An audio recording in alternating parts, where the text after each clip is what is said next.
I got you bewildered, I'm sorry. Madhurya Kadambini, Part 3.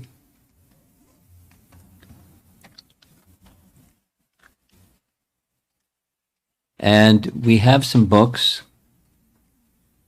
Who did not yet receive a copy of Madhurya Kadambini? We brought some copies.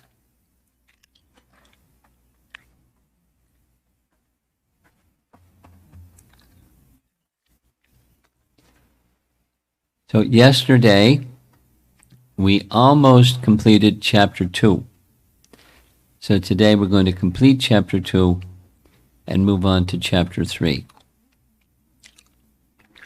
The title has been translated as A Cloud Bank of Nectar. And as you remember,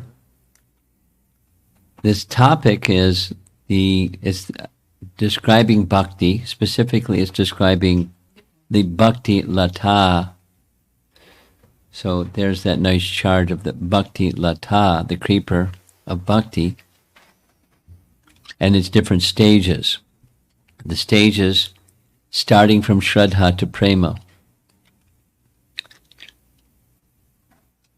My dear friend, wait till Kirtan starts again. You're playing your mridanga on your knees.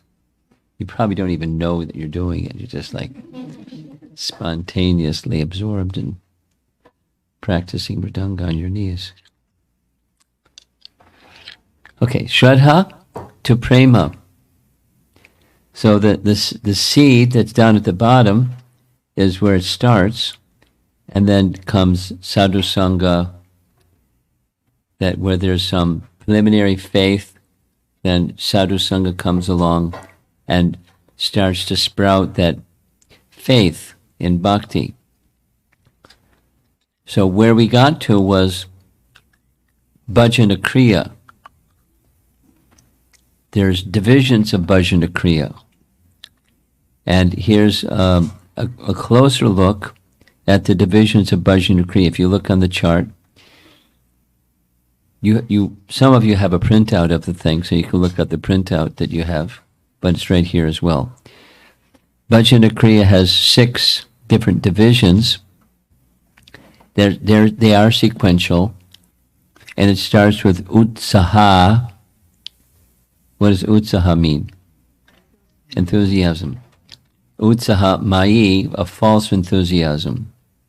So, from the stage of preliminary bhakti, where you're doing devotional practice with false enthusiasm, or anyway, then it goes up to taranga rangani. What does rangani mean? What does ranga mean? Waves.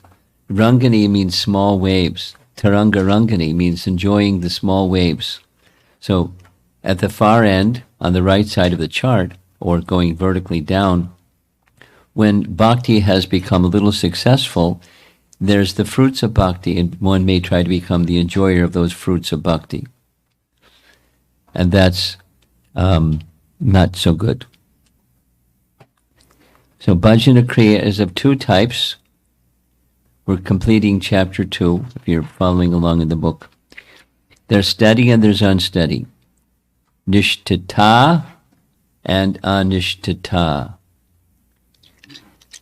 So we're heading for nishtha, but before we get there, we're in the unsteady stage. And there's symptoms of unsteadiness in the bhajanakriya stage. Utsaha mayi, false confidence. He gives this really nice example in Vishwanath Chakrabarti Thakur's book of a young student who's just beginning school, and with false enthusiasm, utsaha mayi, he considers, I've already studied everything, I know everything.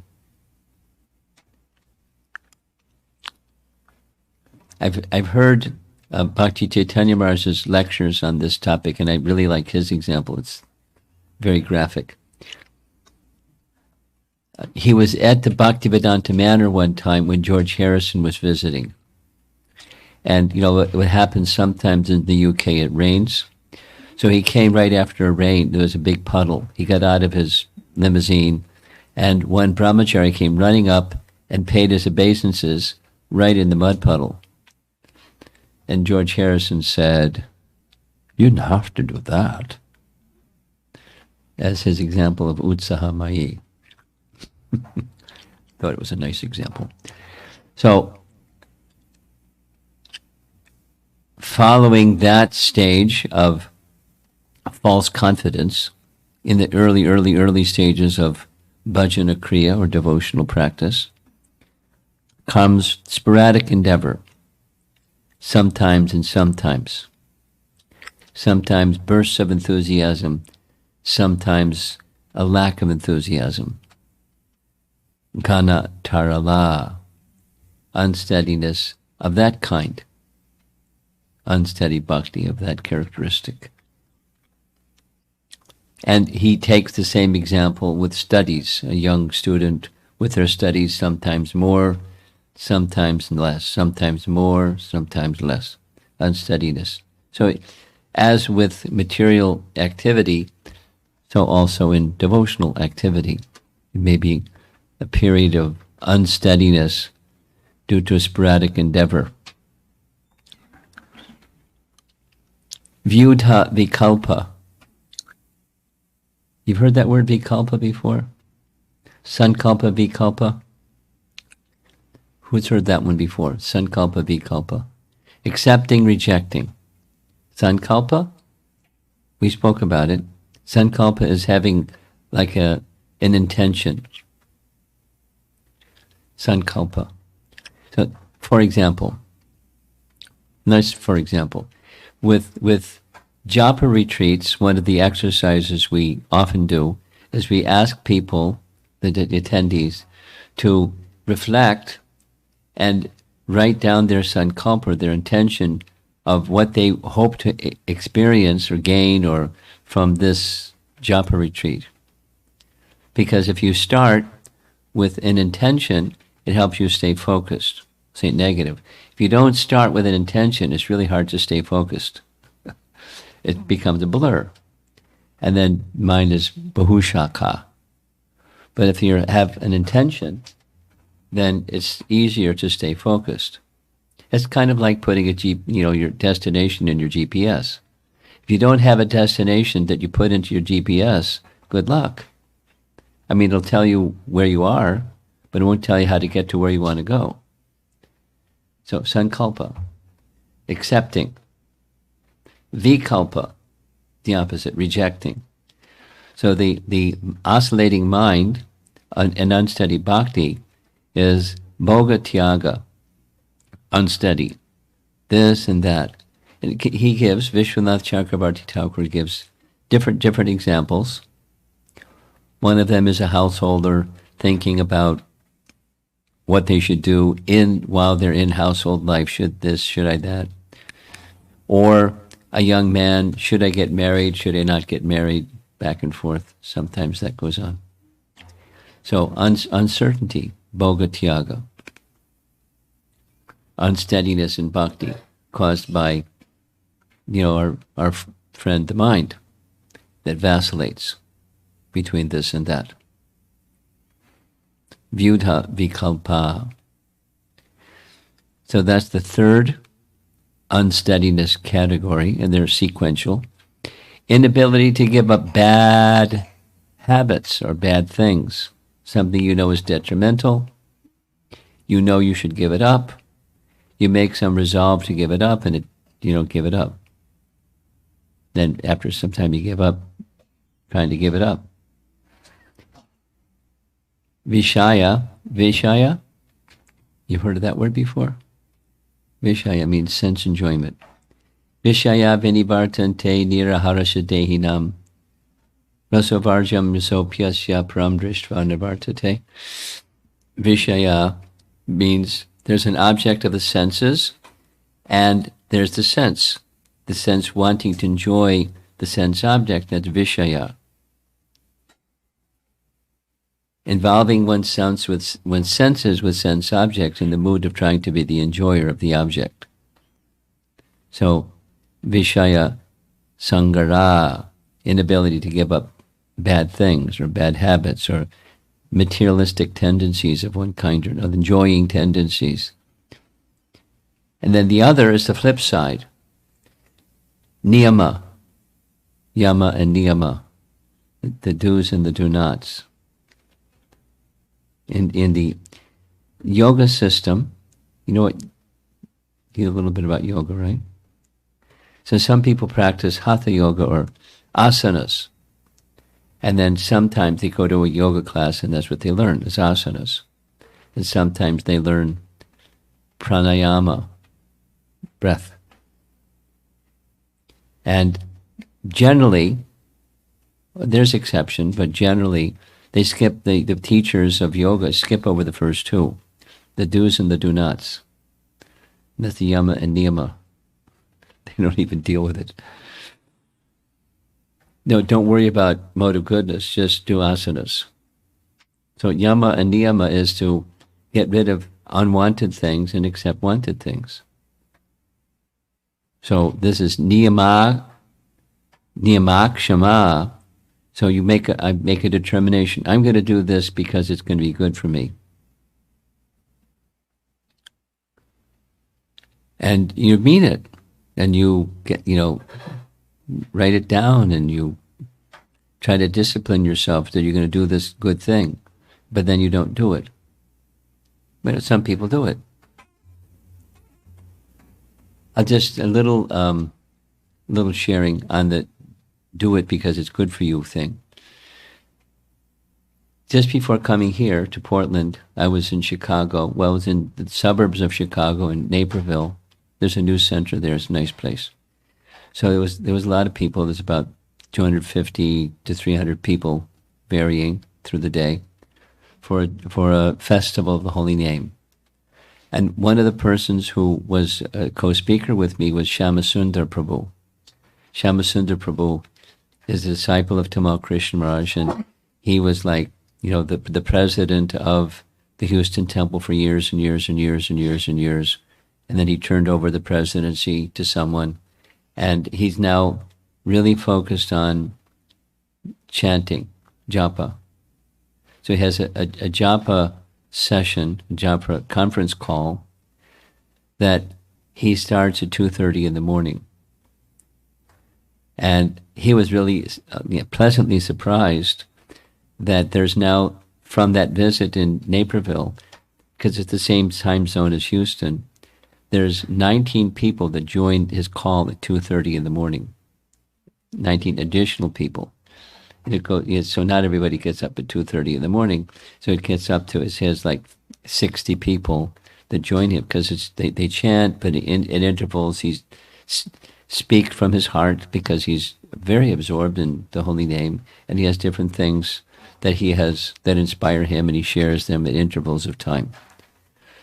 So it's like he just wrote a little text message to me this morning, saying this is his vow, and he wants like blessings to keep his vow, that he's going to get up at such and such a clock.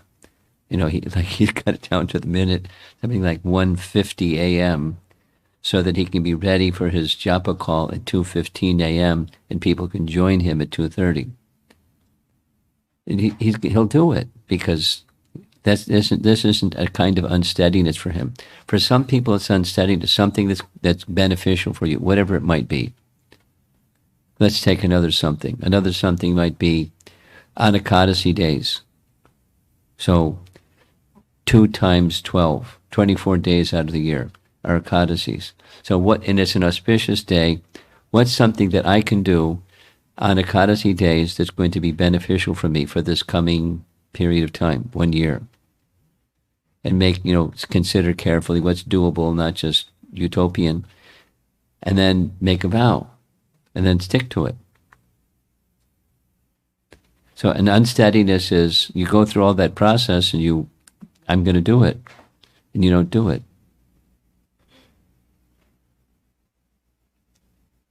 Something that Bhaktivinoda Thakur wrote about vows for initiation.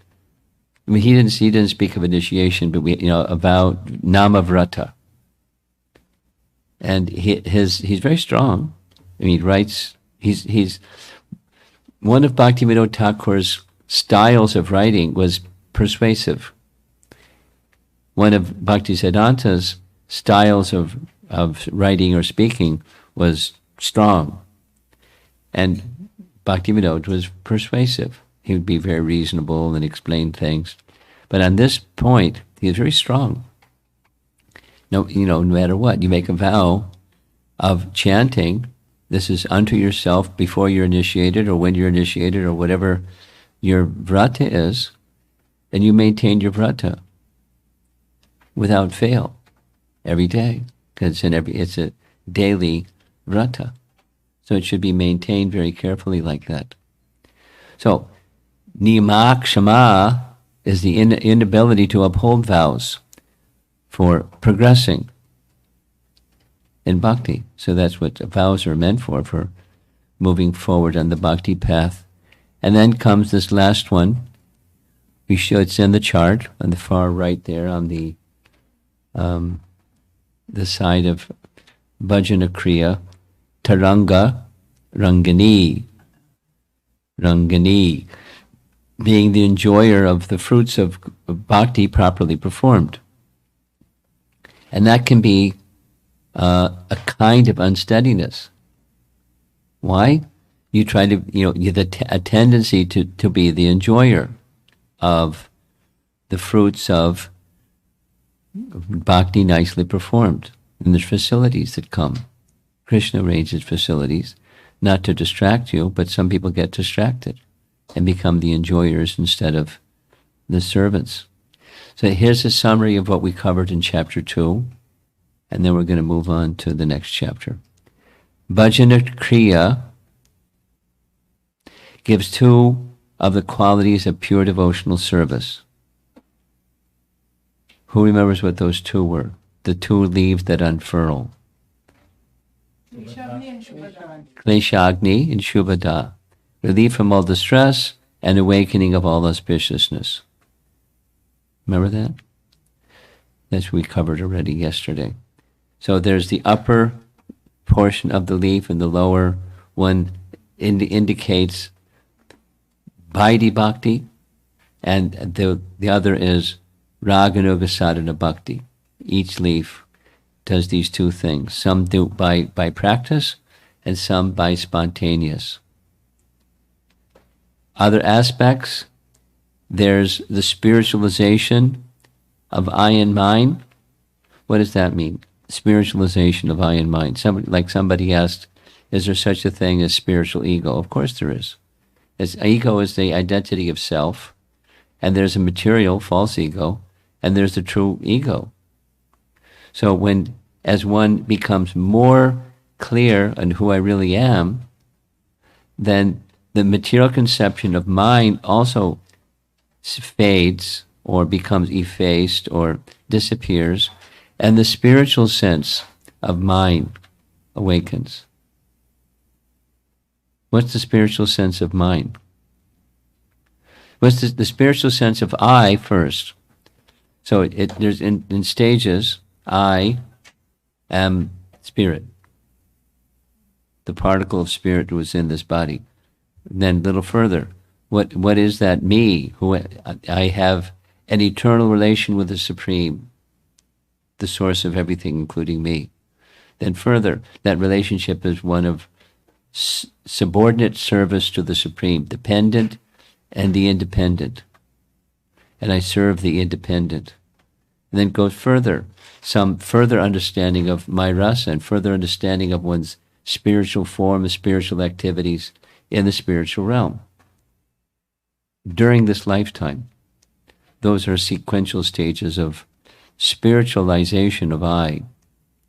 Now, those are very mature stages of bhakti, but it's part of bhajanakriya. And the spiritualization of mind. So we know what the material thing is of mind. That which is in relation to me is mine. And if I'm this body, then what's mine is that which is in relation to this body. So like I work. So what's mine is the fruits of my work, because it came from me. So then I become attached to mine, I and mine.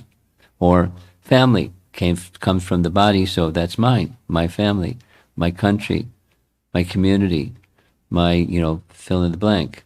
It connected to the I conception, aham and mama. So what's the spiritualization? If you understand your spirit soul, meant for service to Krishna, what's mine? Well, you could say nothing, near mama. Nothing is mine. But there is something that's yours. What's that something that's yours? Your free will. And then the exercise of free will in relation to the Supreme, that's my service. My constitutional, nothing can stop it and nothing can create it.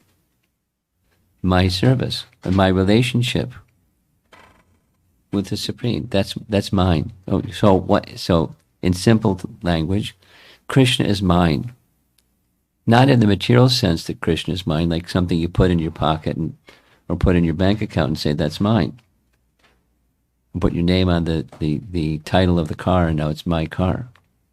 Not that kind of mine, but that which is intrinsic to who you are is Krishna is mine. That is, I am Krishna's and Krishna is mine. That's the spiritualization that evolves in this bhajanakriya stage. It's a nice stage. The material attachments we heard, they're still there. In the preliminary stages at least. And in fact, pervasive we heard. Purna, still in full force, material attachments. Even while engaged in bhajanakriya, there may be, generally speaking, in the beginning stages, definitely, there's still material attachment. It's thicker or thinner, but it's still there. Mixed. It's not Shuddha yet. It didn't get to that top of the bhakti creeper stage. Meditation upon the Supreme, momentary, with significant taint of material topics. So strong meditation upon Krishna, Krishna's pastimes, Krishna's name, a message that you're reading in scripture, your worship of your deity, etc. So there's spikes of intense meditation upon Krishna during this bhajanakriya stage. That's short-lived, but it's an indication, keep going. It's encouragement to keep going. It's Super Soul giving that encouragement. I'm here, I'm watching. Please come closer. So that's the end of chapter 2. I'm doing this in just a summary fashion. Here's chapter 3. And the chapter 3 is our theme song, Anarta Nivritti.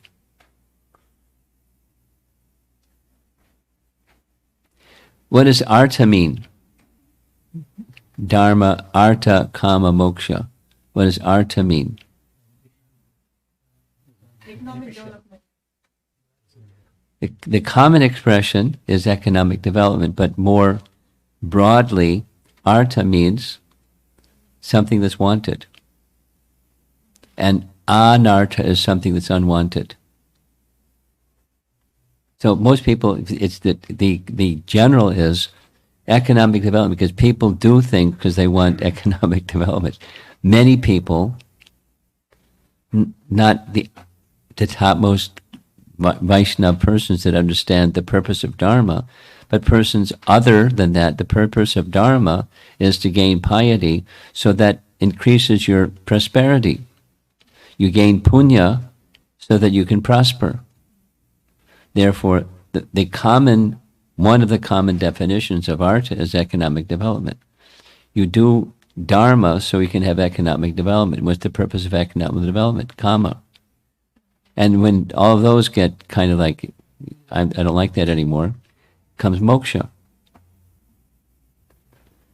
So the 4 stages, purushartha is called. Artha, purushartha, that which is wanted, dharma, artha, kama, moksha. So here, Anarta means unwanted things. And the unwanted things, they're exhibited in the outside because they're existing on the inside, or unwanted things in the heart. So anarta nivritti is eradication, nivritti, eradication of unwanted things in the heart. So the stage that follows adau shraddha tata sadhu sangha bhajanakriya, that's 3 out of the stages of bhakti. Now comes anarta nivritti. That's where most of us are. In the beginning, intermediate, maybe more advanced, but somewhere in that range of anarta nivritti. When bhajanakriya becomes steady, as it moves towards steady, because there's these stages of unsteadiness, but as it moves towards steady, then anarta nivritti becomes more complete.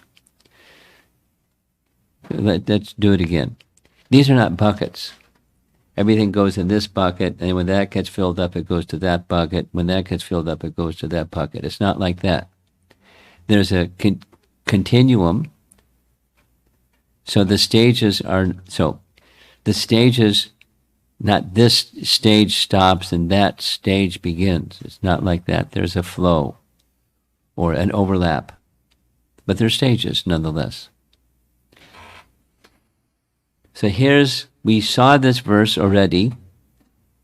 This is Bhakti Rasamrita Sindhu, or Nectar Devotion, where Rupa Goswami is identifying the stages of bhakti, which is the topic of this book.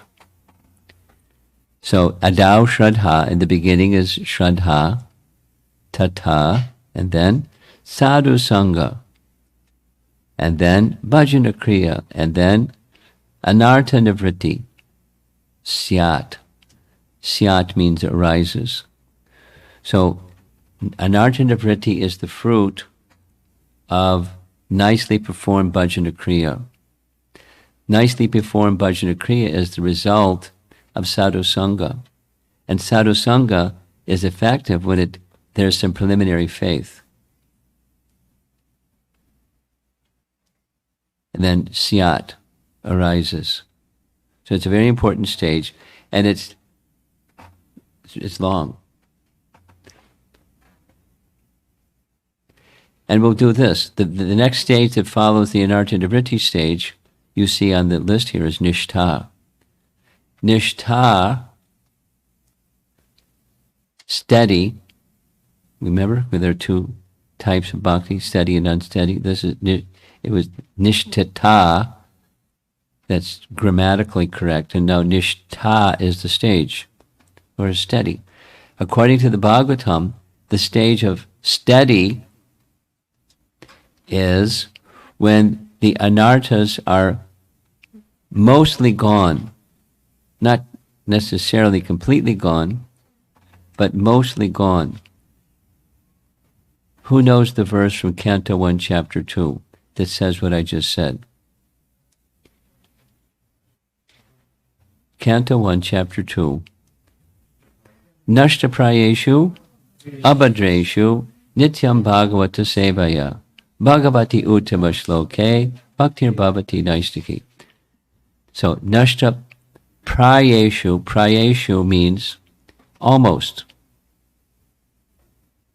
not complete, because that's describing the nishtha stage, where the unwanted things, abhadras, because that's close to anarcha, something unwanted, bhadra and abhadra, auspicious and inauspicious. The inauspicious things from the heart are almost destroyed to nil, Prabhupada's translation. That's the nishtha stage. So something comes before the nishtha stage, and that's where we are, the anarta nivritti stage. So it's very important to understand the stage we're in, isn't it? Here's the translation of the whole stages of bhakti. I'll read slowly. In the beginning, one must have a preliminary desire for self-realization. No, Brahma Jigyasa, I want to know, who am I? Really. This will bring one to the stage of trying to associate with persons who are spiritually elevated. In the next stage, this is Prabhupada's insertion, Prabhupada places the stage of initiation in this sadhu sangha beginning bhajanakriya stage. One becomes initiated by an elevated spiritual master, and under his instruction, the neophyte devotee begins the process of devotional service. So that's the first three. Shraddha, bhajanakriya, Shraddha, sadhu sangha, bhajanakriya. Then, by execution of devotional service under the guidance of the spiritual master, one becomes free of all material attachment. Yay! Sounds like liberation. Attain steadiness in self-realization, nishtha, and acquires a taste, ruchi, for hearing about the absolute personality of Godhead, Sri Krishna. This taste leads one further forward to attachment for Krishna consciousness, asakti, attachment, which is matured in bhava, or the preliminary stage of transcendental love of God. Real love for God is called prema, the highest perfectional stage of life. So that's the stages of bhakti, which is the topic of this book. And here's our nice chart, same diagram you saw before. And then the bhajanakriya stage, we saw those 6 sequential unsteadinesses in bhajan, and then comes the anartas vritti that has 4 nice Sanskrit terms for us to learn. And there's categories of anartas. That's what those terms are. We'll see them shortly. Anartas vritti. Anartas vritti is the clearing of unwanted things, or anartas. This stage overlaps many of the higher stages, means anartas vritti is still going on. There's subtler, there's things that go quickly, and there are things that don't go so quickly, the anarta things that don't go so quickly. So what we're heading for is the stage where they're almost gone. That's the nishtha stage. Where do anartas come from? That's a good question. And Vishwanath Chakravarti Thakur assesses that there's 4 different sources where unwanted things in the heart come from sinful activities. That's easy to understand. Unwanted things in the heart that arise from sinful activities. But here's less easy to understand. How does anartas come from pious activities? Become the enjoyer of the fruits of pious activities. That's what happens. From offenses, that's easy to understand. And from bhakti successfully performed. Again, it's this tarangarangani, where one wants to be the enjoyer of one's successes. Fame, adoration, distinction, those kinds of subtle things. Now they can become pretty gross, but it's a kind of anarta in the heart. So now he's going to go through each of these 4, and I'm just going to summarize them. The 5 kleshas results. Remember, in the earlier stages was kleshagni and shubhada. So it follows, kleshagni and shubhada follows anartas arising from sinful activities and anartas arising from pious activities. So we're just the kleshas. 5 results. There are Sanskrit terms for each of these. I didn't include this in this slide. Avidya, that's a suffering. We discussed it. Remember? I went through what Buddhism says and what the Vedas say. Buddhism says the root cause of suffering is desire. The Vedas say, no, desire isn't the problem, it's ignorance. It's ignorant. Ignorance causes ignorant desire, causes ignorant activity, causes suffering. Ignorance is the cause. So a undesirable thing or situation in the heart arises from sinful activity, one of those is ignorance. It covers real knowledge, and that's an unwanted thing, ignorance. The misconception of self. That's next, false ego. They're quite similar. They're different. Ignorance is not the same as false ego. False ego is not the same as ignorance, but they're good friends.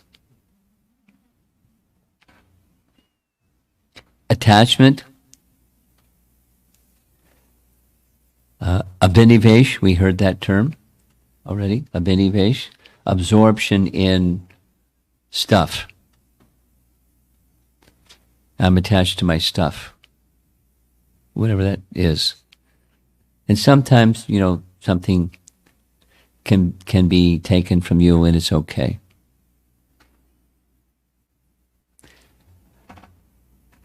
Here's a nice story, a little personal story. When I was a college kid, I had saved some money, so I bought a Volkswagen Bug, so I could get around, and it was just practical. And at a certain point in time, I decided I want to live in an ashram. And the ashram I decided to live in was the one I visited when I was examining where I might want to go for grad school, from undergraduate school. I drove all the way from upstate New York, the farthest west city in New York State. You fall off the state in the map is Buffalo, New York. That's where I went to undergraduate school. And I drove one time with some friends to go look at grad schools in Boston, because there are lots of nice schools in Boston. And I ended up instead visiting the temple, and it was so nice. When I decided I want to live in an ashram for a while and jump in the pool. Or, it's a digression from the topic, but it's a nice story. Bhaktisiddhanta has always been a hero for me. So one of the things that I heard that he said is, if you want to taste honey, you can't just lick the jar. You have to open the lid, stick your finger in, and then you can taste the honey. So I said, I want to taste the honey. I'm reading Prabhupada's books, and I get a sense, yeah, that's nice, but I want to live the life of what's in his books. So, and I like the Boston Temple so much that, I graduated and got my Volkswagen Bug and drove to the Boston Temple, and that was it. And the Boston Temple at that time was a really simple place. It was a one-family residential building, a wooden structure that had about, 60 people living in it. We were like sardines. It was really nice. And one of the nice things about it was there was no BBT at that time. It was ISKCON Press, which means all the people that were doing, is part of the reason that attracted me, because they're very senior devotees, very, very dedicated to Prabhupada's book publication, and the artists, and, the Sanskritists, and, everything was there. The editors, the transcribers, and this, and it all had in this, one little building, wood frame house.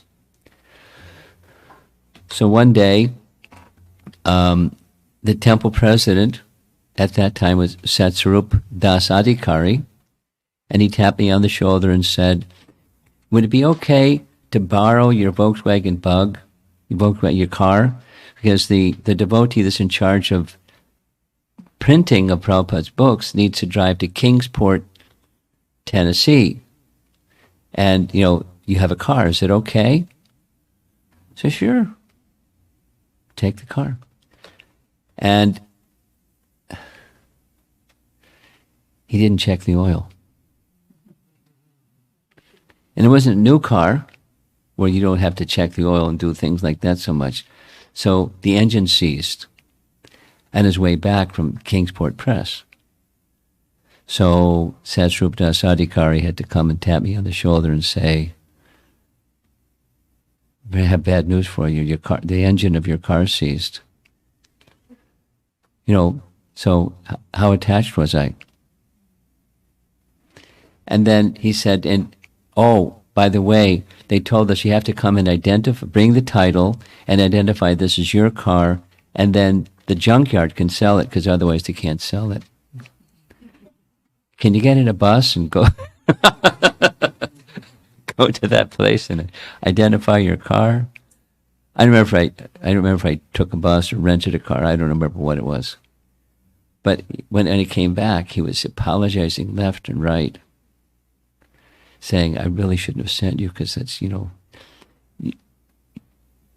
could have just blooped. I mean, you lost your car, and how strong, he didn't say all this, but how strongly you're identifying with mine.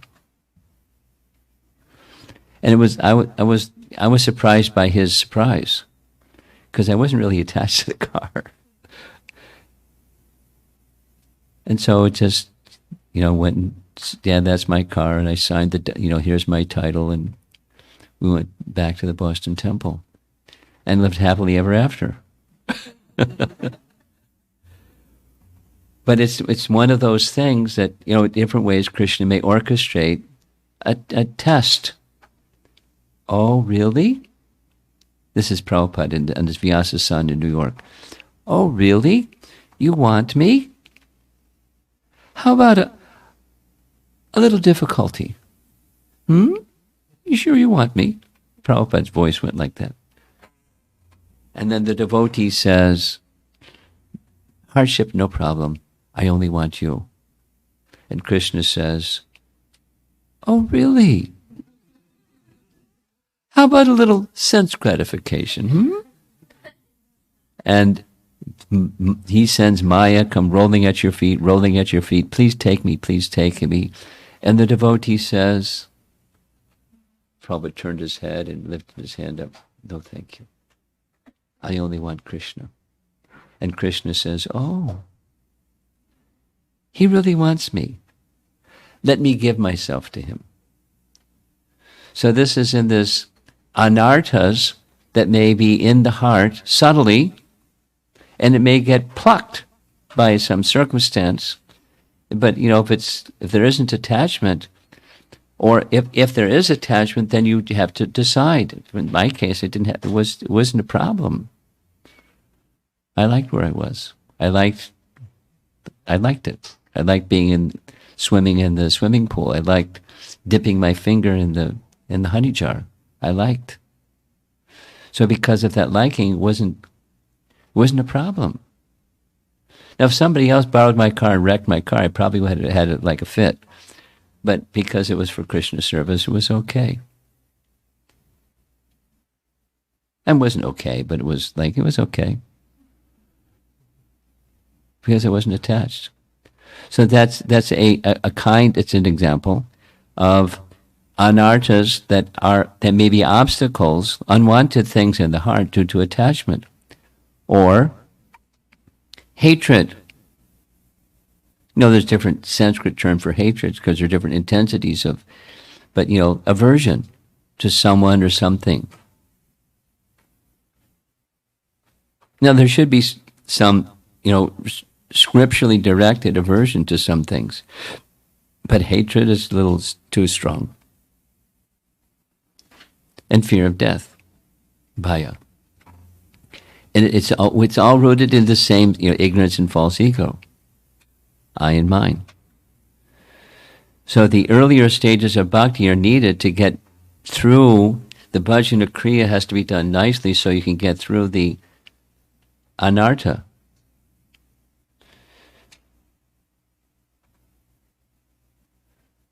I'll say the same thing in a different way. Which comes first, the cart or the horse? The horse. Because the horse pulls the cart, right? So what's the horse that pulls the anarta vritti cart? It's bhajanakriya. That's our shelter. Do your bhajanakriya nicely, and the anarta vritti is going to happen. Even if there's some irritation in the anarta category, just stay focused on your bhajanakriya. Do it nicely. The mind may go to, rah, rah, rah, something. The mind. Rah, rah, rah. So just stay focused on do your devotional practices nicely. and that'll pull the cart. So you do the kleshagni and shubhada part nicely, and this part is also, because this is 5 kleshas that have certain results, and they're taken care of by bhajanakriya done nicely. That's the anartas arising from sinful activities. Then anartas arising from pious activities. What's that? From pious activities comes fruits of piety. I'm going to try to quickly tell a nice story that's from Ramayana. How many here like Ramayana? Oh, okay. Some of you know that when Ram returns back to Ayodhya, he becomes king. When he becomes king, one of the duties of the king is to hear some part of the time any subject in the whole kingdom, which is the whole world, can come to his door, his palace door, and be given entrance to him as sitting on the throne, and describe, some problem they have that's not getting sorted out. So one fine day, I try to tell storytelling is nice, but I have to do it quickly. So he says, Lakshman, go make sure that there's nobody there, because nobody was coming that day. And he came back and said, there's nobody there. He said, go again. See if you find a dog by the door. He found a dog by the door. So it's a talking dog. And the dog was all mangled, beaten up badly. And so the dog was brought before Ram, and he told his story. There's a priest that smashed me really hard with his stick and smashed my face, practically broke my jaw. And look at this. So, really, this happened? And so, bring the priest. And the priest was asked before the king, before Ram, did you do this? Yes. Okay, dog, you can decide what you would like for a punishment for your aggressor. And he said, I'd like him to become the head priest of such and such monastery. And all the ministers of Ram were looking at the dog saying, that's a punishment? And then the dog said, yes, it's punishment. Because in my previous life, before I became a dog, I was a chief priest of that monastery. And I was proud of being the chief priest of the monastery. And being prideful, I hurt people in my moods of pride. And so I became a dog. This man, he'll have a freedom, he can liberate himself, but most likely he's so angry and so prone to exhibit his pride, he'll be finished too. But we don't have to condemn him to become a dog. He can, hang himself, or he can, he'll have freedom to make his own decisions. Fruits of piety, sir. Fruits of piety, because one may have a tendency to become the enjoyer, or an addiction to be the enjoyer of the results of pious activities. It's a problem. So what to do? Don't be pious? That's not the solution. Don't be the enjoyer of the fruits of pious activities? That's the solution.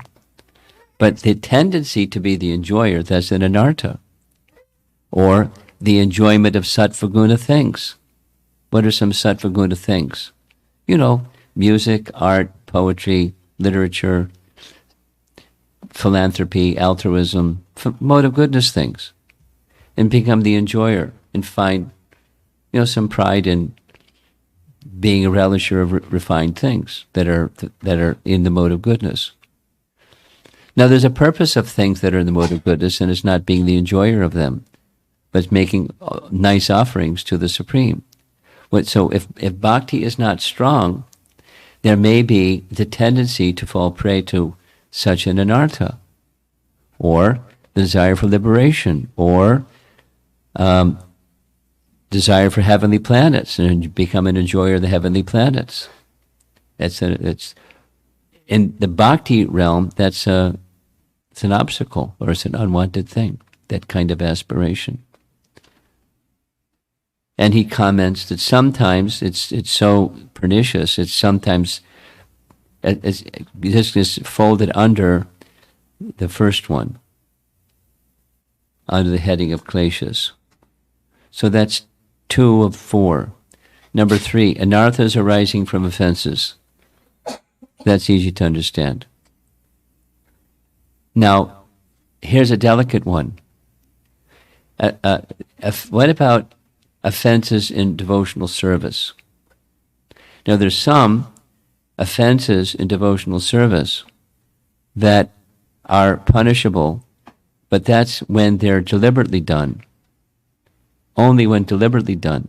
I know, like let's say, some people that whatever their background is, they don't really know, and they come before the deity, or they come into kirtan and they do some silly things because they don't know any better.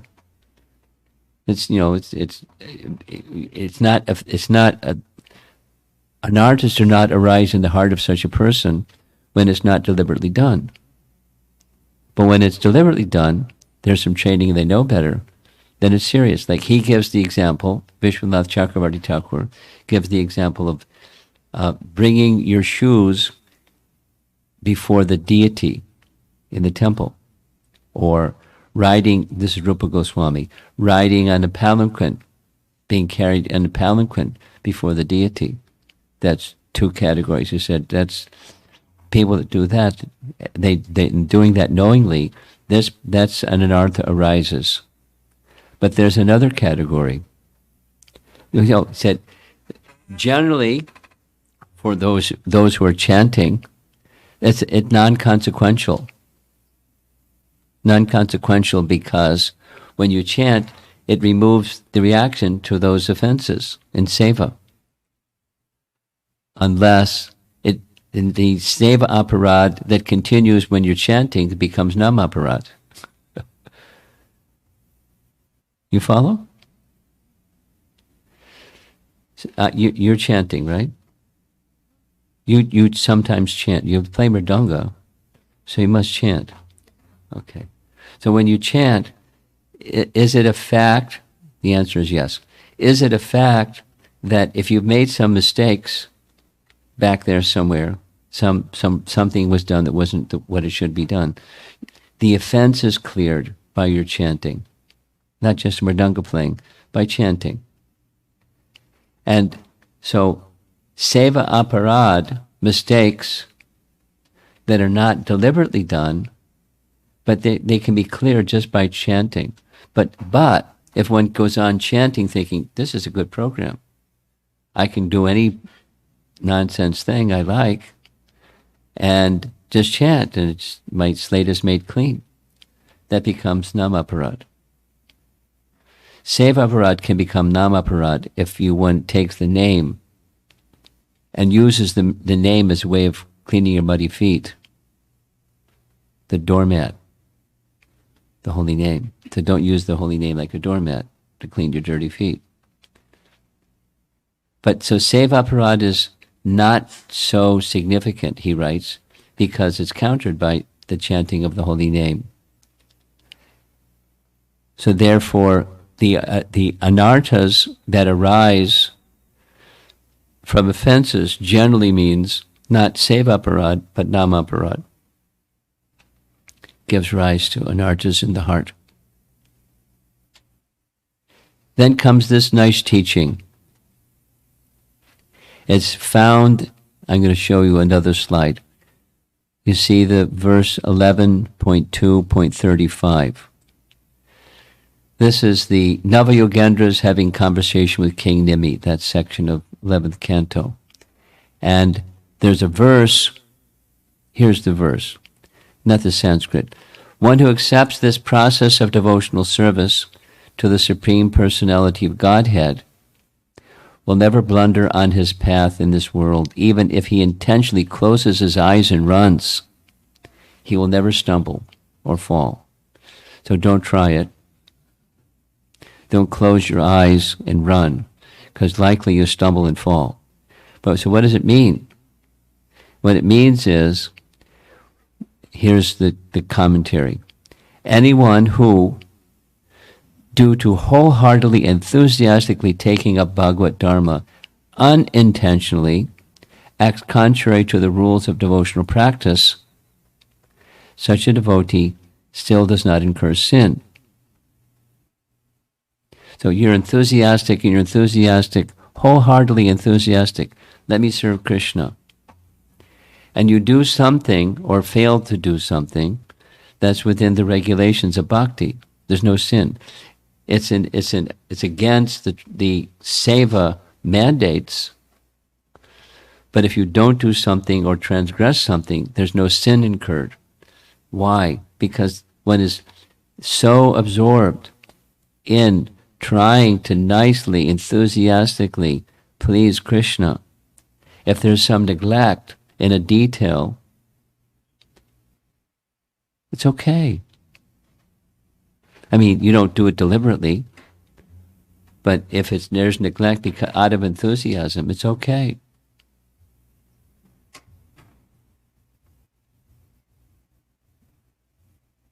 So stay enthusiastic and also continue to follow all the regulations of bhakti. But if there's some slip, it's okay. There's not an anarta arising in the heart. Like, some days ago, a very sincere devotee, he was explaining his medical condition. He had some condition with one of his eyes. It was a cataract. He had some surgery, and he still can't see properly. Everything is blurry out of one eye. And he started crying. He said, I think it's because of some offense I've made. Now, you don't even know what the offense is. But, an enthusiastic devotee, it's not, there's some sinful reaction due to something. There's no such thing. It was a sentiment that he had. But Scripture, so I quoted him this verse, just stay always wholeheartedly, enthusiastically engaged in devotional service. And even if you close your eyes completely and run, you won't stumble and fall. Means you'll be rightly situated in devotional service. So we're still on this number 3 out of 4. Here's number 4. Anarthas arising for bhakti successfully performed. Same idea. Labh puja pratishta. Some things may come to you because you've done some nice bhakti, and you consistently do nice bhakti. And praise, distinction, award, honor. Yes. So if one thinks like that, that's an anartha that arises from bhakti successfully performed. So then, therefore, humility is essential. And humility means if there's some recognition, it goes to the source from which the ability to do something nicely comes. That's Krishna.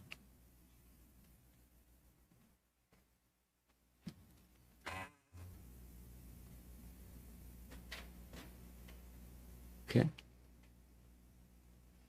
Now moving along, I'm pausing, so let all of this settle in. What did we just do? We're discussing the anartha topic, and Vishwanath Chakravarti Thakur posed the question and then answered it. From where do the anarthas arise? And he gave 4 different categories. Sins, pious activities, offense, and bhakti successfully performed.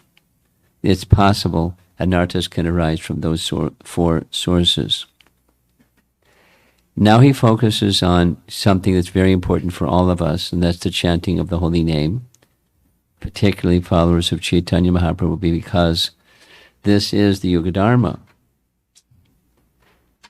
I just this morning listening to Prabhupada being interviewed in Gainesville by a news reporter. Forget the year.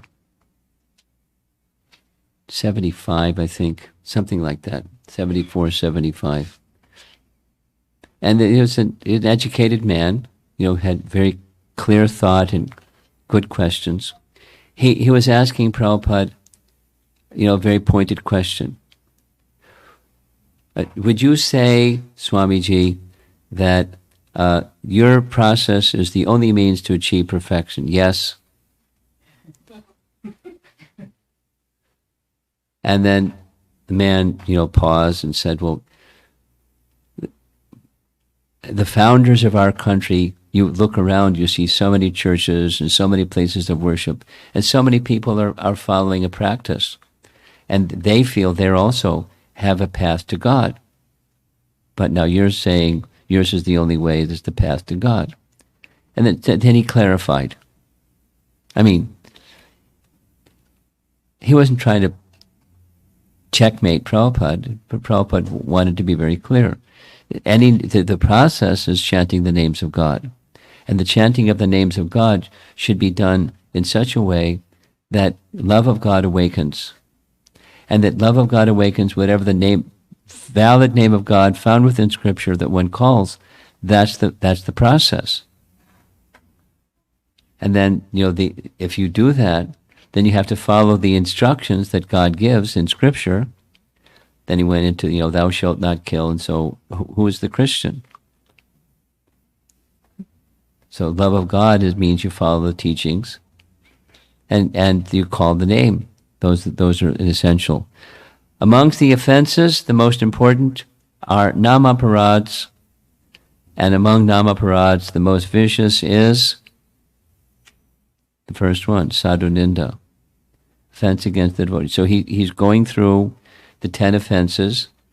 This is Vishwanath Chakravarti Thakur describing the stages of bhakti, and bhakti is most strongly awakened by the chanting of the holy name, so one needs to know what the offense is, because offense-less chanting is the path to pure bhakti. An offensive is an obstacle. One of the anartas, cause of anartas, is aparad, offense. Sadhu ninda.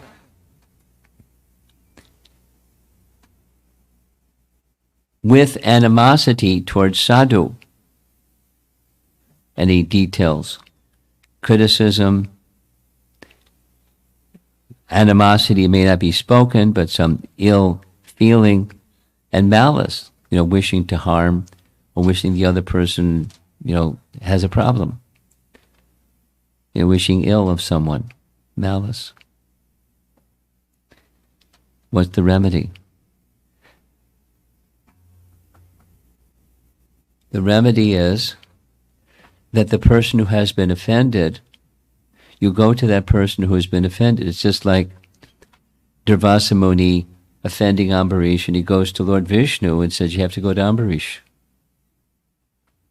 Now Ambarish was more than ready to forgive him, but that's the remedy. You take shelter of that sadhu. A sadhu is any devotee, even if ill-behaved, not only a pure devotee. This question came up the other day. Sadhu means a devotee. Supposing they're not a pure devotee. Is that a sadhu? Yes. Why? Because they're engaged in the activities of sat, or in relation to sat. That's what sadhu means. They're trying. Not perfect, that's okay. Ill-behaved, that's okay. That means not okay, but they're still sadhu. And this goes into our social dynamics in communities. And I'm sure it's not, ISKCON Portland is not free from social dynamics. I'm sure that there's social dynamics that occur where there's somebody, devotee X or Y or Z, male or female, and they're less than perfect. And because they're less than perfect, they say things or do things that give you a pause. This was this whole discussion, I don't even remember where it was, the distinction between making distinction and judgmentalism. Was it here? It was here, okay. You remember the topic? Yes? Remember the topic. Some of you are nodding. Some of you maybe didn't hear it. Intelligence, I'll do it quickly. Intelligence is the faculty, the invested in a human being. I mean, animals also have discerning one thing from another thing. The faculty of, it has a negative connotation if you say discrimination, because it's like discrimination against, that's judgmentalism. Racial discrimination or something discrimination is a bad word in modern language. But it's a good word when you can distinguish between this and that. This is this, and that's that. And I can see the distinction between this and that. That's intelligence. So if you're looking through the lens of Bhagavad Gita, then that's discernment or intelligence, buddhi. That by which you can tell this from that. That which is to be done, that which is not to be done. That's the faculty of intelligence. Judgmentalism is, I'm deciding about the fate of such a person. You're taking not seeing through the lens of Krishna's seeing, but you're Krishna. You're making judgments of someone. No, it doesn't have to be so harsh. It can be like, I don't like. Instead of just discerning. Like over there's this mode of ignorance, and over there's a mode of passion, and over there's a mode of goodness, and I can discern the difference between them. So even if this is right, nice lesson from Madhurya Kadambini, even if a devotee is ill-behaved, they're still to be considered sadhu, and you don't offend the sadhu. Because according to what he just said, it's the most vicious of all offenses. Against the holy name is offending a sadhu. So what to do if you find that happens? This came up during our festival of holy name, so I'm repeating message because it got a lot of traction where we're having this discussion. Supposing I do something and somebody perceives it as hurtful or unkind or mean or disturbing or something, negative. They have a negative emotional response. And supposing, has this ever happened to you? The answer is yes. Have you ever gone out of your way to try to do some act of kindness for somebody and they read it just the opposite? What? And what do you do when you find out? Or supposing you don't even find out, then what do you do? What do you do? Well, when you find out, you go to the person. This is right in Madhurya Kadambini. You go to the person. Don't think, oh, this is a very elevated devotee. They won't think anything of this, so I don't have to go approach them. Don't think like that, because that complicates the offense. What should you do? Don't point to that defect that's in that sadhu and say it's okay because they're defective anyways. So it's not so serious. Don't do that one. What do? You take the dust of their feet. Or here, there's a Mahabhagavata.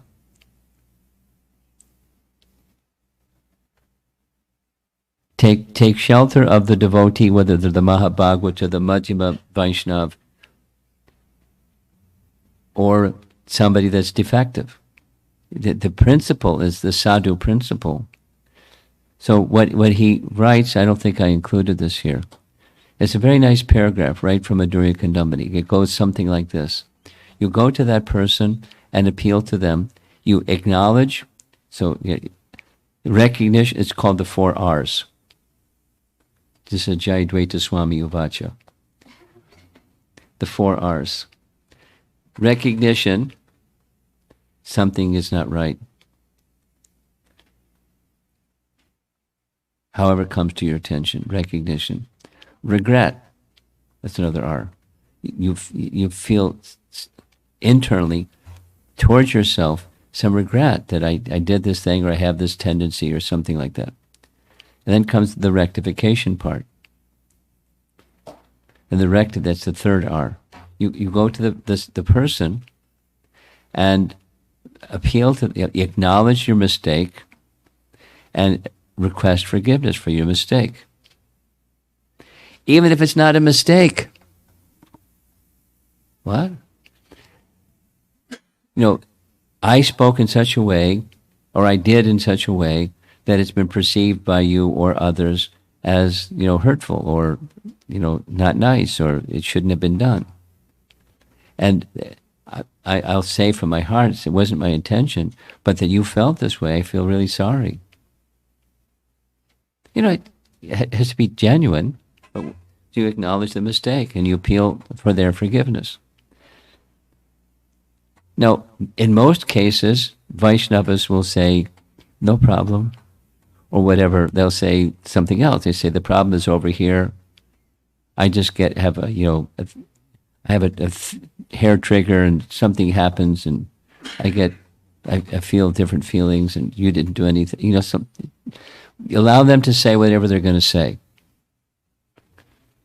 But what you're requesting is clearance of that offense, or even the perceived offense when it wasn't an offense, the perception. Now, supposing they don't say, slate's clean.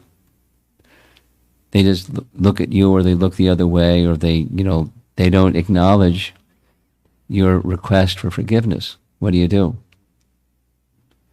You give it some time, you go back again and say it again, sincerely, because it's serious stuff for your spiritual well-being, what to speak of others, or the community, or something. So, and you do that several times, and if it still doesn't clear, what do? According to Vishwanath Chakrabarti Thakur, then you're entitled to take shelter of the holy name, because then it's not namaparad anymore, because you've made your sincere effort according to scriptural direction to clear the fence. So if somebody wants to hold on to it, the perception or the feeling or the hurt or whatever, that's now between them and Krishna, and you've done your part between yourself and that person. It's delicate, but it's part of the dynamics of social interaction amongst Vaishnavas, because sadhu sangha is so important, and sadhu ninda is very serious business. So that's the first of the aparads. Here's some of the other ones. Considering the demigods to be equal to Krishna. Now, most of us don't have that problem, but some people may. And he goes on, there's two types of jivas. There's covered and those that are not covered. Those that are not covered, commonly, they're influenced by the majesty of the Supreme. And there's some that are not influenced by the majesty of the Supreme. They may be on the spontaneous bhakti stage and uncovered. It's a detail, but it's good to make distinctions of types of living entities. And then there's another category. Besides the jivas, there's Lord Shiva and there's Vishnu. So the offense, he's quoting Vishwanath Chakrabarti Thakur, has made nice commentary on so many books. We saw the list of his so many books. This is a commentary on Hari Bhakti Vilas. One who considers Brahma, Shiva, and other demigods on an equal level with Lord Narayana is certainly an atheist. That's pretty strong.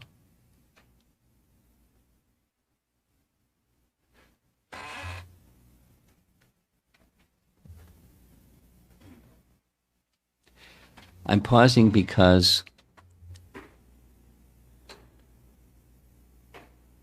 remind me during one of my visits here, if you like, remind me, and I'll give a whole class on this second offense and how it has two completely different readings. It's on the Shiva Tattva topic. but specific to the chanting of the holy name.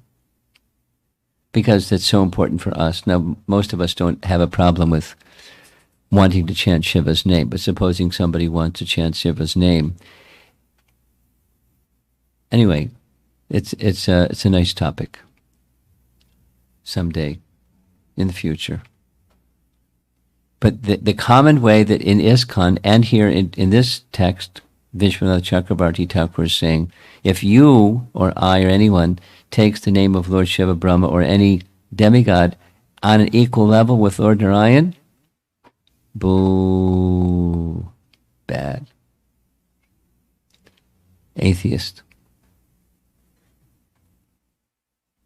Okay, somehow we went straight from 2 to 4. I don't know how that happened. Oh, because it's just some of them, not all the 10 offenses. That's what's going on. Disrespect of the Vedas. Some of the Shrutis don't directly mention bhakti. Instead, the Shrutis mention the rituals of karma kanda. In fact, it's sometimes said 90% of the Vedas are dealing with karma kanda. So people go, yay, rituals. Because that's what Dharma is. And that's what the Vedas say. It's Vedic. And it's look at this, it's in the Upanishads, the Shrutis themselves directly. And his indication is there's steps to get, just like a ladder or a mountain, and there's the top of the mountain, the top of the ladder. So it's there for people that don't have direct interest in bhakti and Vishnu bhakti. So there's something for them to elevate them. That's why it's there. It's steps on the yoga ladder.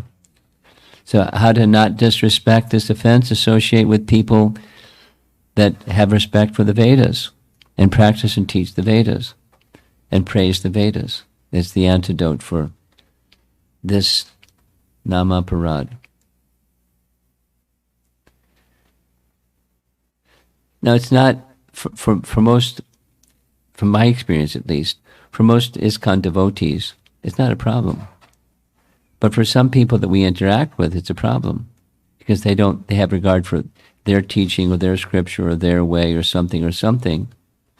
Now, there's many people that have shared respect for different scripture, even, from their tradition and other traditions.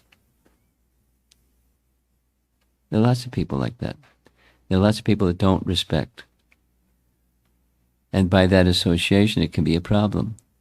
So here's a chart, and I'm not going to go through the chart. It's very involved. But the chart is removal of anartas from sins, from namaparad, and from bhakti. And notice the one that's got the longest one. From namaparad is the longest one. That is, removal anartas from sins and from bhakti, it happens more quickly as bhakti progresses. But even in the prema stage, the bhava stage, is still almost complete from namaparad. So what does that say? The most serious of all these offenses is namaparad, or anartas arising from namaparad. So that means we need to know what the namaparads are and carefully avoid them. Almost done. Can anartas arise even after attaining the lotus feet of the Lord? Here, look at the chart. Beyond the prema stage is attaining Krishna's lotus feet. It says absolute. So the answer to this question is no, because it's absolute. What about Chitraketu? His maha-aparad was apparent, not real. Chitraketu is the one that was cursed to become a demon.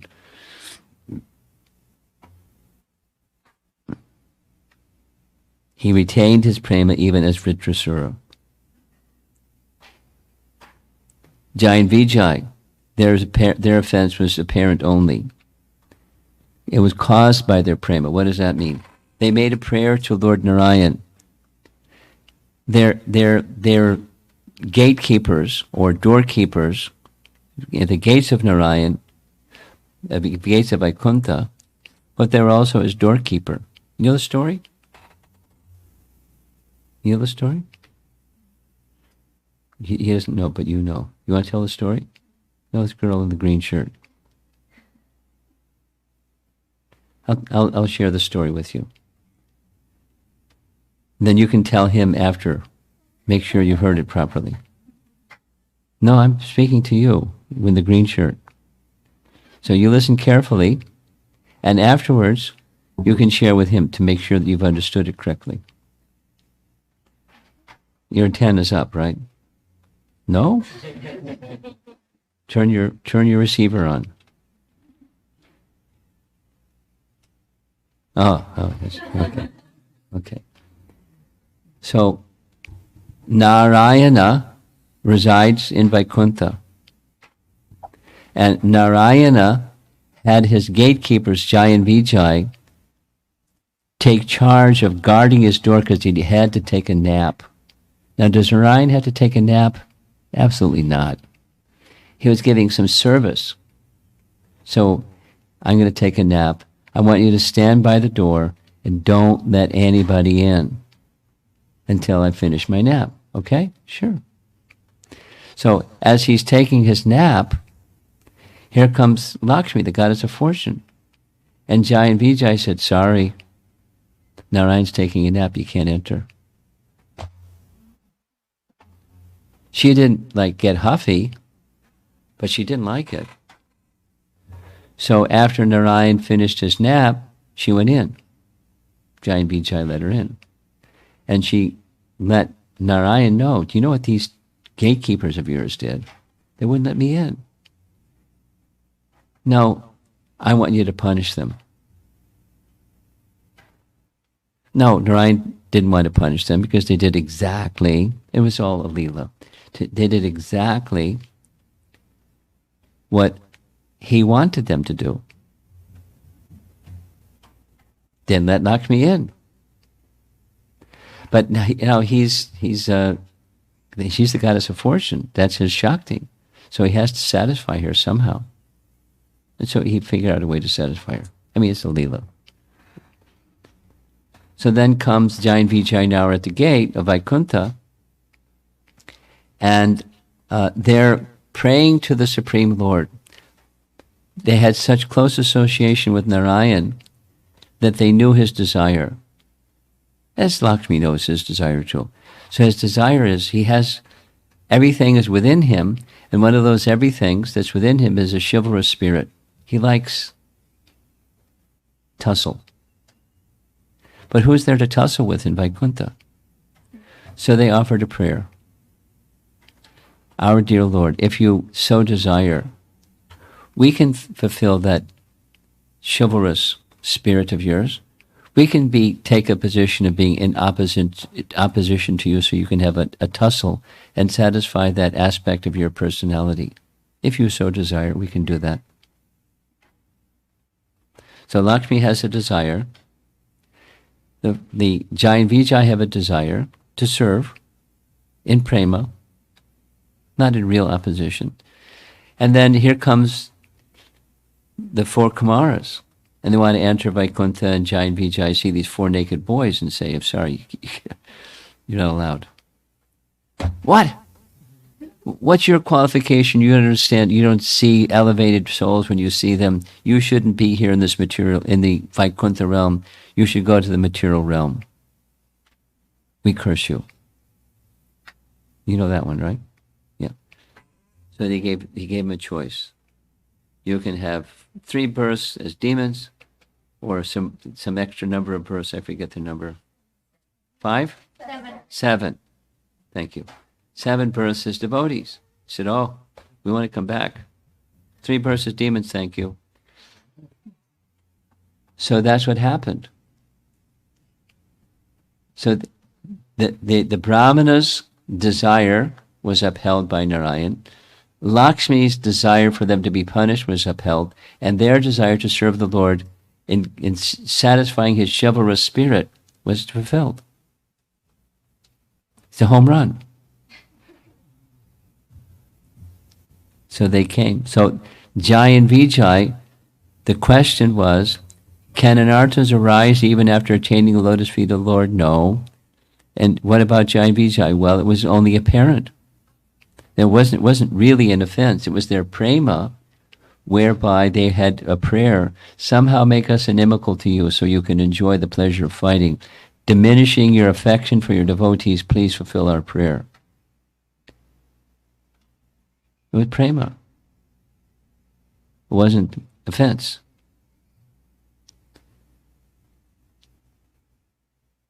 One last slide. I think this is it. What about a Jamila? How can there be any remaining anartas for one who chants the holy name? Like when a Jamila chanted, all of the sins that he did, those reactions arising from his sin, were eradicated by saying Narayan, even unintentionally. Well, here's the answer. The holy name, being unhappy with the offenses made against it, does not manifest its power in the offender. Wait a minute. The Yamadutas were powerless to attack such persons. Even so, intervention by the Lord of Death, Yamaraj, and any other means of purification cannot free him from the anarta. Only the devotee himself can by eliminating Namaparad's reaction. So what happened? A Jamila got reprieve, but he had to, as he continued his existence, he was taken to Vaikuntha. But he had the opportunity to continue further in his devotional service. Isn't that nice? And by taking shelter of a temple of Vishnu and continuing with his worship, he became freed from the actions of his sins. So the tendency, the anarta is just a tendency. It's not just the reactions of sins, but a sinful tendency. So that's the deeper and more difficult part.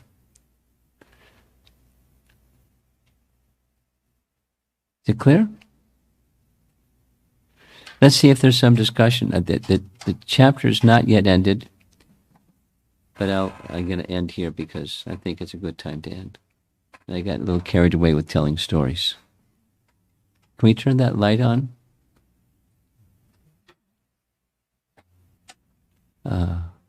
Okay, very good. Discussion. Yes. Hare Krishna Maharaj, I have one question about unsteadiness bhajanakriya. About which? Unsteadiness bhajanakriya. Okay. We spoke about 6 components in it, from Utsahamayi to Tarangarangini. Are they sequential? Yes. But it's not. Again, it's not like buckets. Meaning, you fill up this bucket. Okay, here comes the next one. You start filling up the next bucket until it's full. Then you move that one. It starts the next one. It's empty. So they're sequential, but there's some overlap.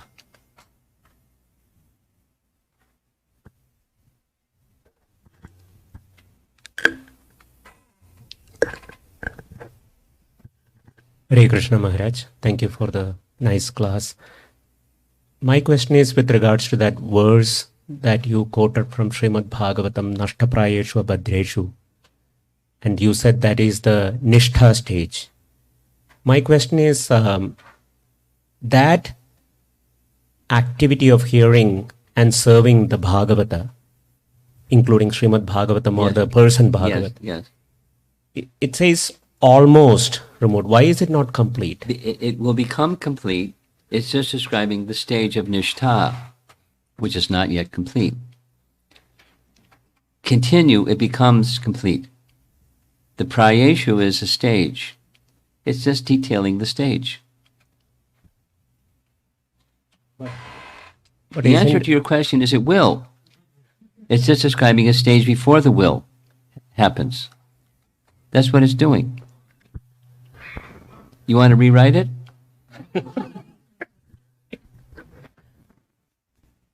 And that's what it's doing. Let's say the same thing the other way, another way. If you want to become a pure devotee, Nityam Bhagavata Sevaya, that's what you do. And will it become complete? Yes. Okay, I'm happy. Now what about before it becomes complete? Then it's prayeshu. It's the nishtha state that comes before the prema stage.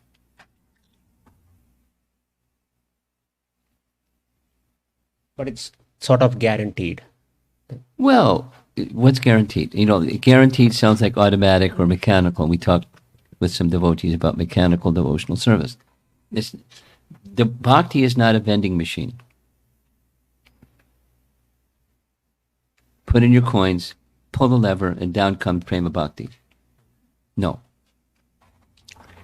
So automatically, no. But naturally, yes. But it's bestowed. It's a relationship. Now, Krishna is very kind, but he's not obliged. I had this discussion with a devotee, a president of a temple somewhere, and he was like, how do we explain that bhakti is independent? Because that's the question. I'm responding to it's not, bhakti is independent, it's not automatic. It's a relationship. Relationships aren't automatic, not a vending machine. I do this, I get that. Om Jai Jagadisha Hare.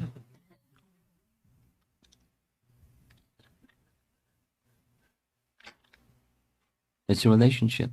And relationships are loving. So when there's loving, genuine loving, it's not automatic, it's natural.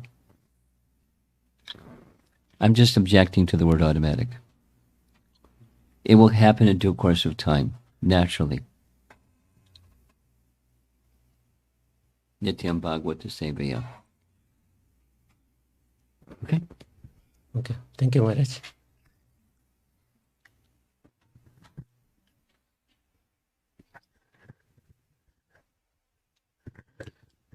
Hare Krishna, Guru Maharaj, thank you so much for the wonderful seminar of Madhurya Kadambini. So my question is, sometimes we do some offenses towards devotees or sadhus unknowingly.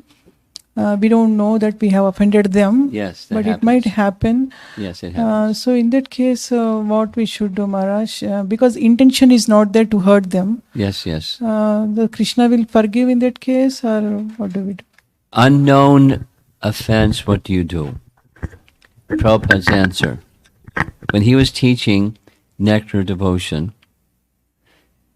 maybe you've heard that Prabhupada was visiting in Vrindavan at the Radha Damodar temple, and I think it was 1973. And by the side of the Radha Damodar temple, he sat every morning, gave nectar devotion class. It's a wonderful series. So one of the questions, when he's describing offenses, someone asked, if there's reaction or responsibility for offenses, what about the unknowingly performed offenses? Which is your question. I'm just putting it in context. Prabhupada's answer was, therefore we say every morning in our temples, and commonly in temples it's after the Mangalarti. After Mangalarti is Tulsi Puja. After Tulsi Puja we recite this prayer. Panchakalpatarubhyascha kripasindubhyeva patitanam pavanebhyo vaishnavebhyo namo namaha. And it's not mechanical, because that doesn't touch the heart, us or others. But when Krishna acknowledges that you're sincerely offering that prayer, the prayer is, Vaishnavas are an ocean of mercy, and may they be merciful enough to forgive me for my unknowing offenses. Kripa Sindhu, they're an ocean of mercy. Let that ocean of mercy kindly forgive, not overlook, but forgive my unknowing mistakes. And if not mechanically or automatically, but devotionally, if that's your intention, Krishna will make that arrangement, or Krishna will assist in the forgiveness of the offense. That's what we do. And if it somehow comes to your attention that somebody over there or somebody over there or somebody over somewhere feels that you have hurt them in some way or another, unintentionally or whatever, you go to that same thing. You go to that person, but supposing it's unknown. At daily basis. That was Prabhupada's answer. Bhakti has its principles and practices, and the principles and practices should be devotionally. This is our discussion from today about deity worship that may become mechanical. Don't let it become mechanical. Reinvest in the relationship of why you're doing the deity worship, or why you're doing your service, or why you're saying this prayer. Because sadhu ninda is serious business. It's not light. It's real, and it's serious business.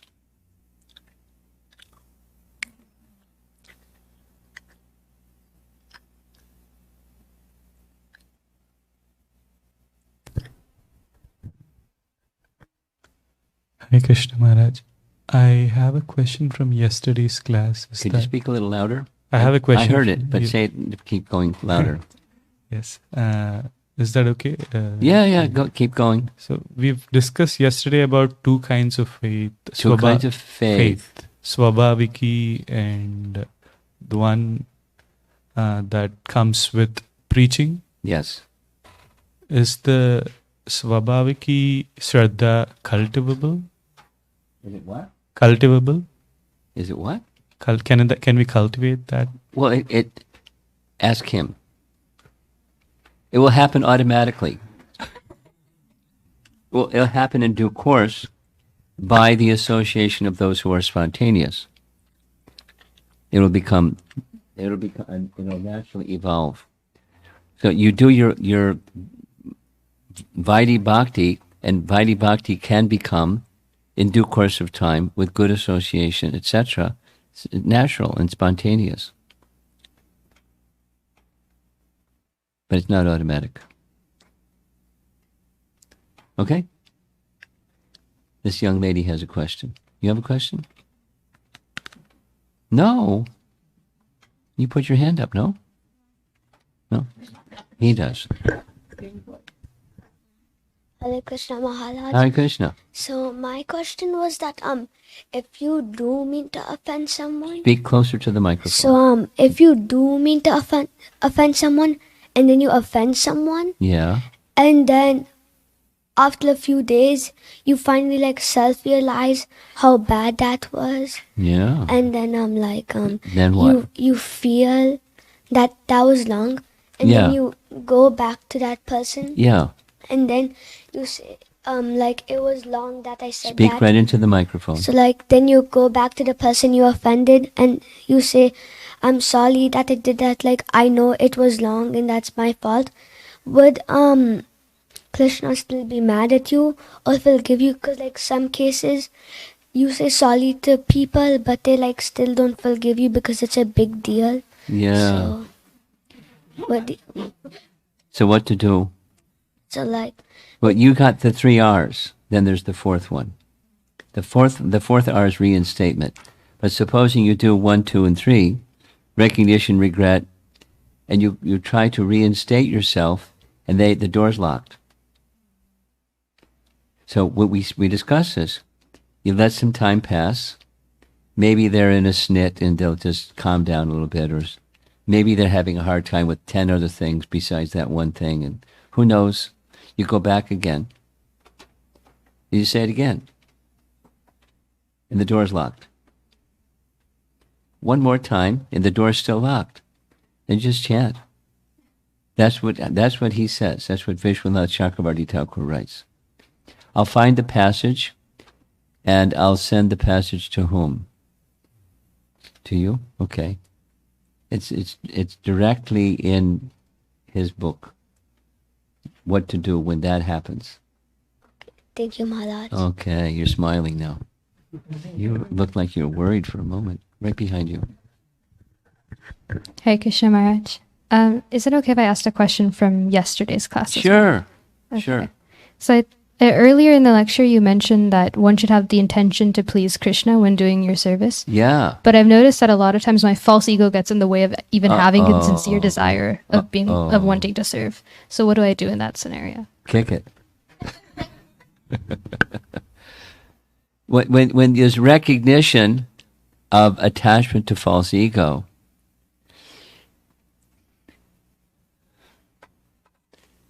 this is a general, when you recognize something isn't what it should be, go into a reflective space. This is mode of goodness. And you reflect. What's really going on here? And then you look within, and you see this ugly, spooky-looking thing called false ego, and you're looking at it in the eye. And you say, you have a conversation with your dear friend, false ego, and say, this is interfering with my relationship with Krishna. So you go to prayers and spiritual sound vibration that is the antidote for material involvement. And behind all material involvement is our dear friend false ego. You look for reinstatement. Let me humble down a little bit, at least try to move in that direction, and pray to Krishna for help.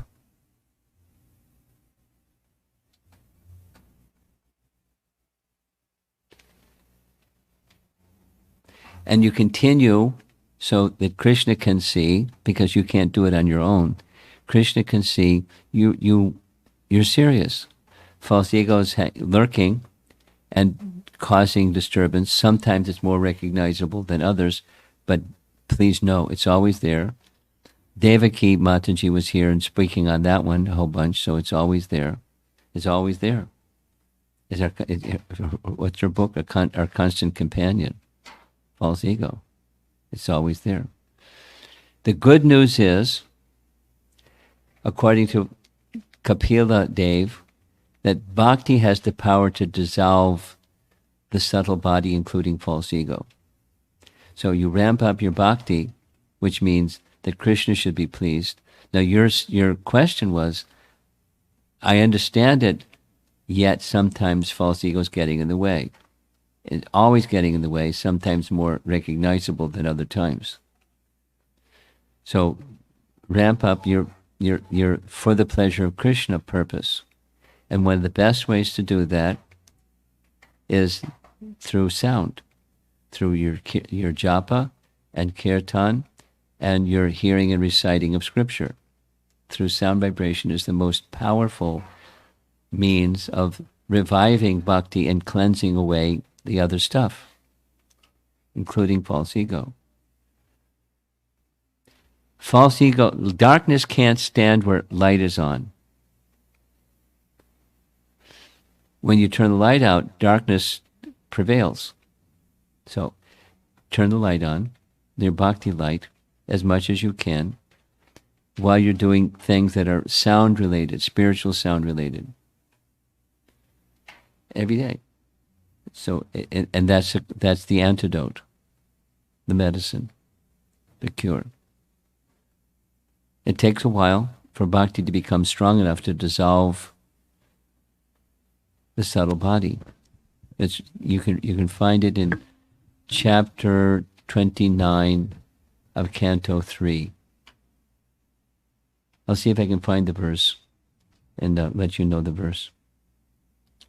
Let him know the verse. Bhakti dissolves the subtle body, including false ego. There's an online question. Can you speak a little louder? There's an online question. Okay. Hare Krishna Maharaj, thank you so much for the wonderful and enlightening class. Could you kindly name the book by Srila Vishwanath Chakravarti Thakur's commentary to Hari Bhakti Vilas? I don't have the name of the book. I just know that he's written a commentary. Yes? Paramarupa?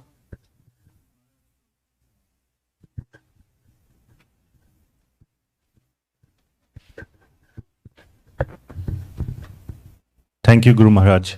Danvat Pranam.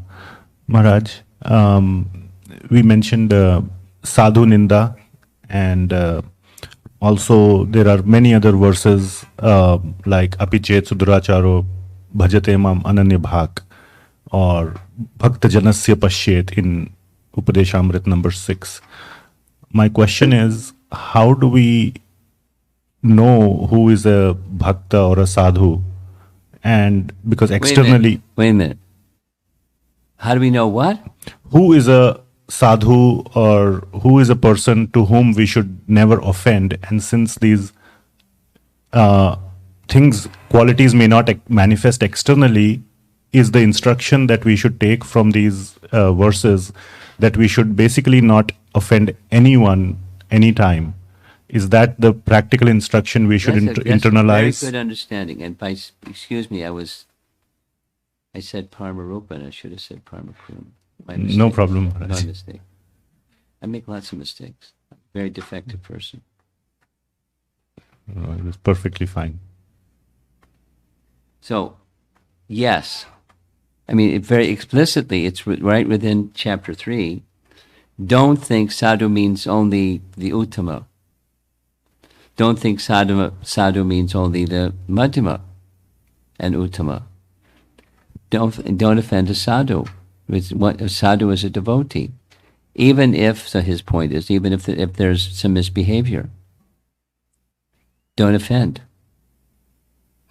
No, you can expand it and say, don't offend any living entity. And that's a nice understanding. But specifically, sadhu ninda is sadhu, not just a living entity. Jiva nindu.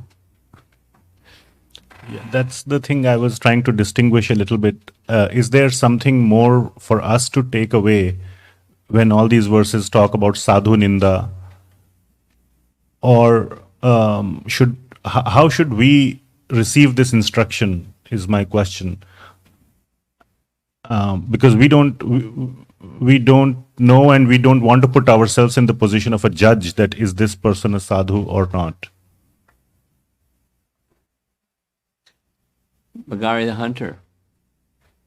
Respect even an ant. Right. That's safe. Back to your question. Don't offend any living entity. Now, our existence is going to be detrimental to some living entities. So we can't go out of existence. I mean, we can try to go out of existence, but that's not a solution.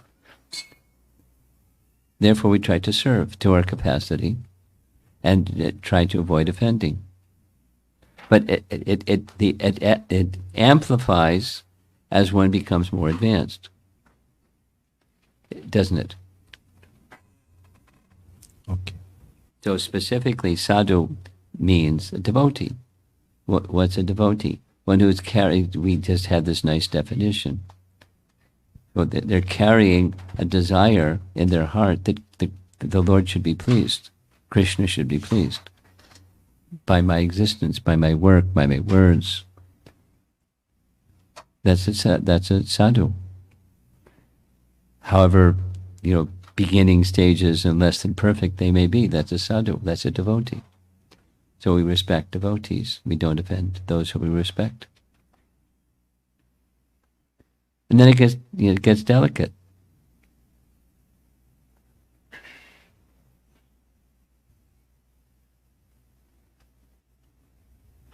But we try. Thank you, Maharaj. Thank you so much, Guru.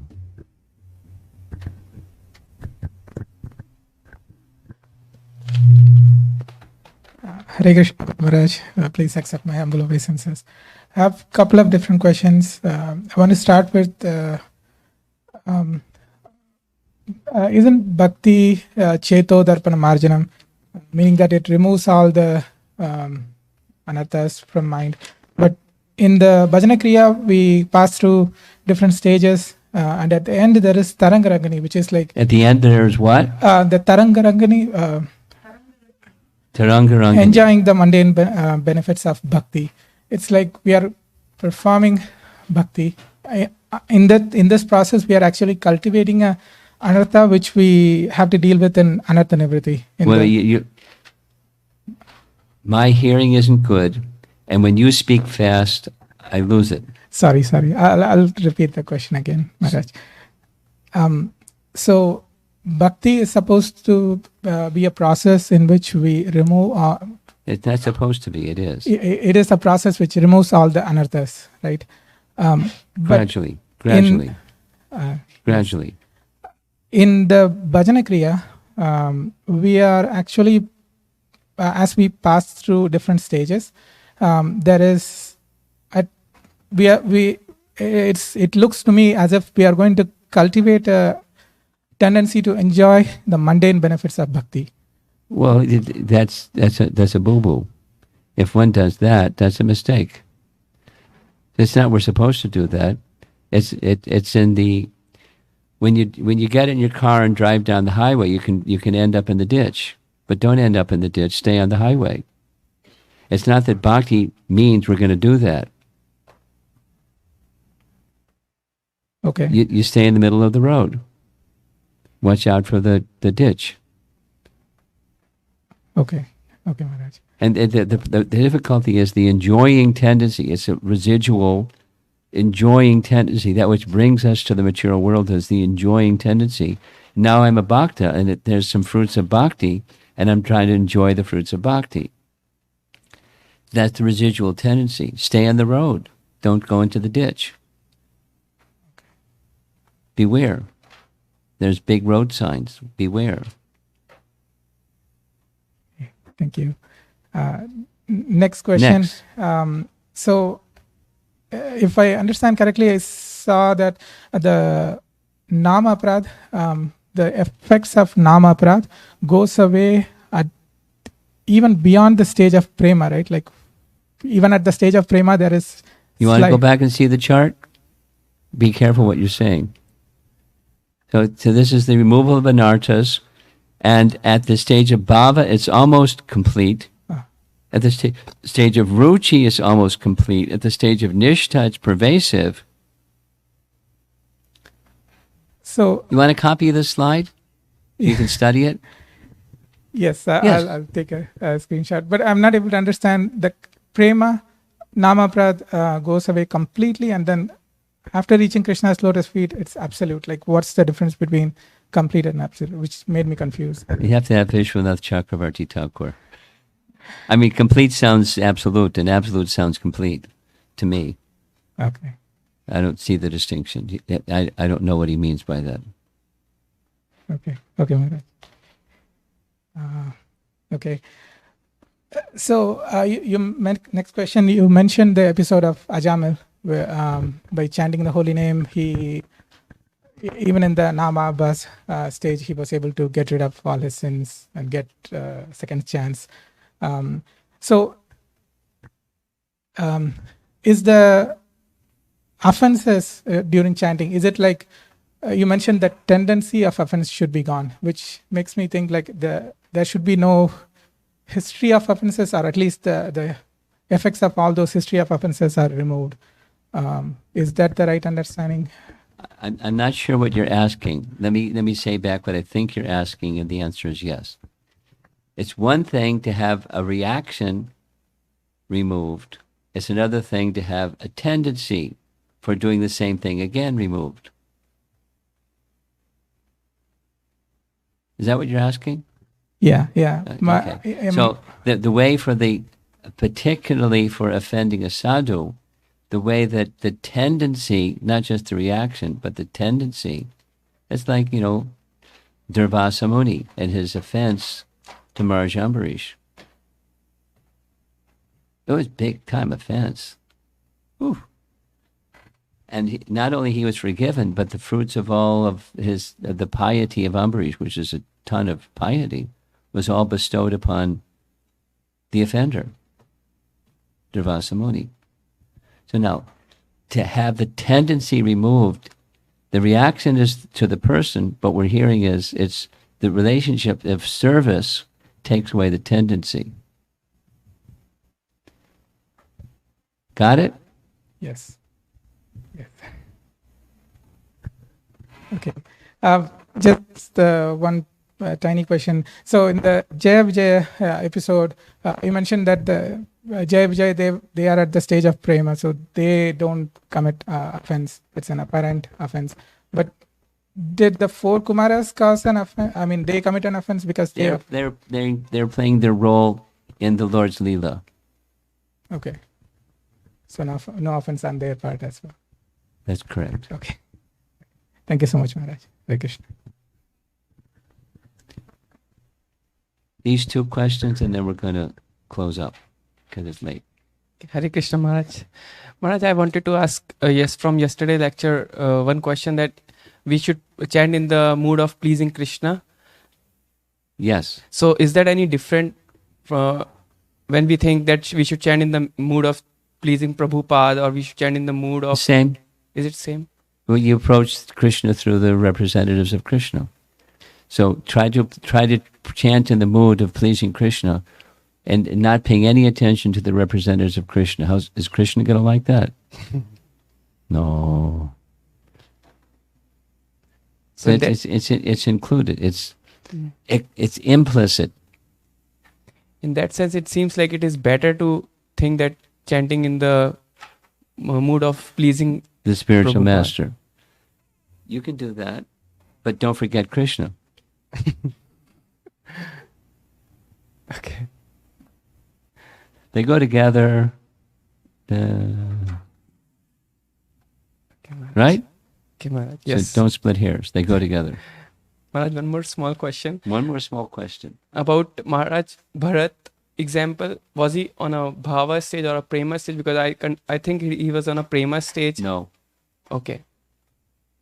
So he was on a different stage, Maharaj? Yeah. Bhava stage. Okay. Explicitly. Okay, Maharaj. Thank you. Krishna Guru Maharaj. So where does Purvadharman Parityaja, like the surrender to Krishna, I think that happens in the sadhu sangha and during theoretically where we can say surrender fits into this picture. I don't understand your question at all. What's your question? Try it again. So I know the verse, Bhagavad Gita. So surrender to Krishna in this progression, we can say that it's gradual. Here's another way of saying that your question can be said in another way. Faith is the preliminary, and faith grows all up to the prema stage. Similarly, surrender starts here, and surrender goes all the way up to the prema stage. There's maximum surrender. And then there's preliminary surrender. Yeah, and the 6 sanghas of surrender, so is it also progressive like anukulyasya sankalpaha pratikul? No.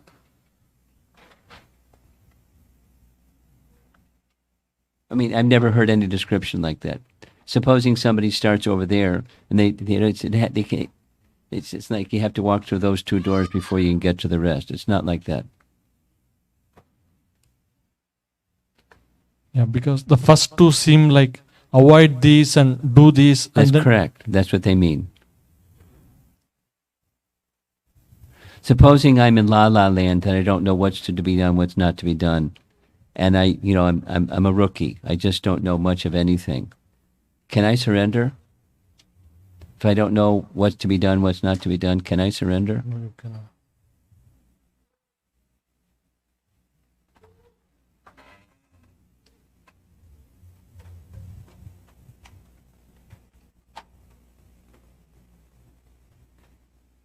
Surrender means I'm going to accept things that are favorable, but supposing I don't know what's favorable.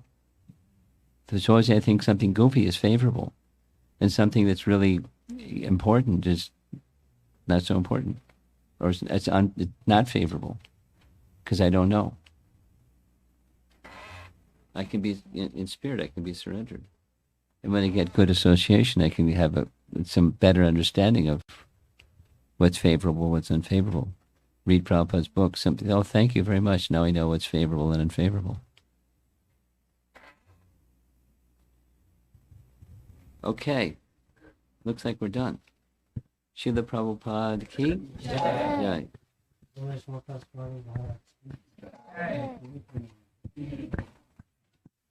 I have